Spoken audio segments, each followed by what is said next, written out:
This is the DuroMax XP13000HX 13kW dual fuel portable generator, and I'm giving you my honest first impression after using it through 2 outages and several shakedown runs. I bought it because I wanted whole home backup without committing to a permanent standby unit, and I needed something that could handle central AC, a well pump, and an electric water heater without juggling breakers all night. Out of the box, setup took me under an hour.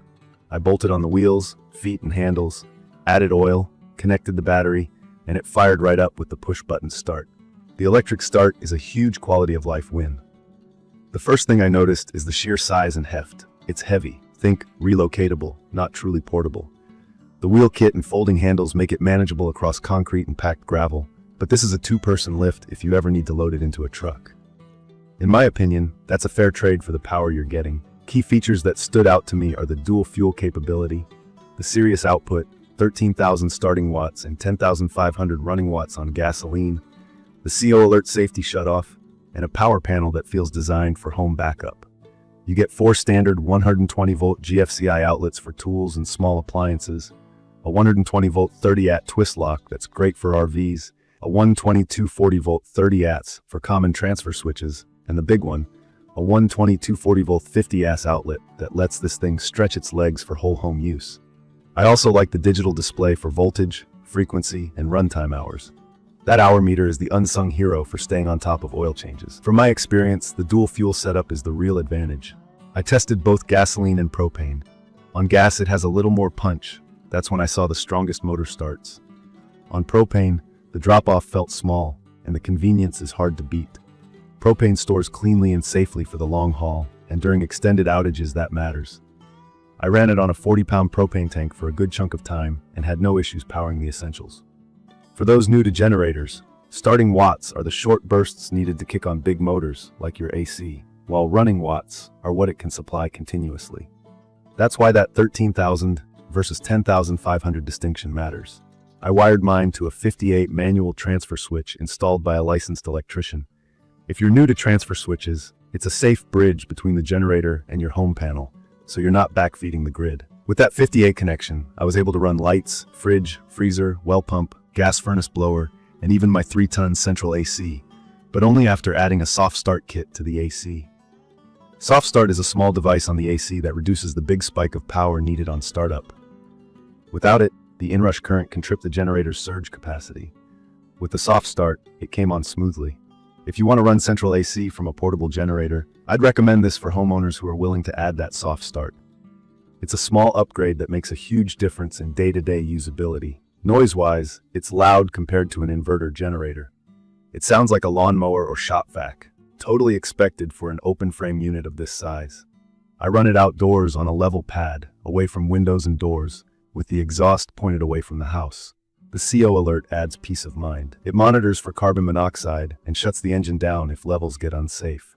No matter what, never run any generator indoors or in a garage, even with the door open. Fuel consumption is what you'd expect from a 500cc engine built to push this much power. On gasoline at moderate loads, plan for roughly a gallon per hour, give or take.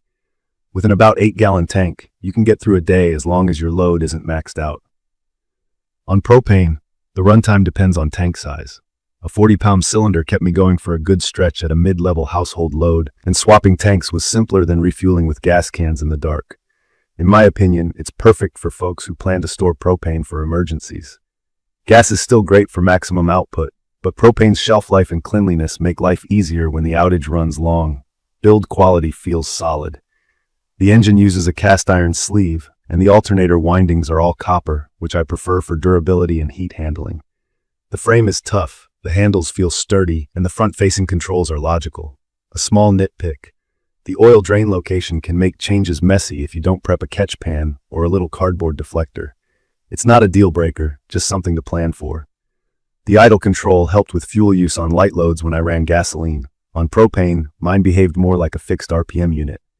The manual and startup guide are clear, and the included propane regulator and tools got me up and running quickly. On reliability, my unit started clean and ran steady voltage and frequency under load. I did have a minor hiccup after the first couple of hours where it stumbled on a hot restart. Reseating the spark plug wire fixed it. I reached out to support just to document it, and they were polite and quick to respond with basic checks. No parts were needed, and it hasn't reappeared. I also appreciate the 5-year warranty on the HX model. That longer coverage was a deciding factor for me. There are a few realities to accept. It's big and heavy, it's not quiet, and it likes fuel. If you go into it with that mindset, it delivers serious, dependable power. Also, check your local regulations. It's not CARB compliant, so in some states, it may not be an option.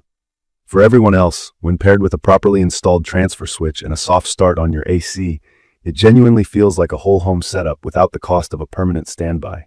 From my experience, the best way to live with a generator like this is to plan. Map your circuits, label what you'll run together, keep spare oil and plugs, and have a fueling strategy. If you prefer a near-silent backyard, this won't be your favorite sound, but it beats sitting in the dark and sweating through a summer outage. In my opinion, it's perfect for homeowners who need real 240-volt capability, want the flexibility of gasoline and propane, and care about safety features like CO shutoff. I'd recommend this for anyone who wants whole home coverage on a budget, has a safe spot to run it outside, and is comfortable with the size and sound that come with this level of power. In conclusion, the DuroMax XP13000HX does what it promises.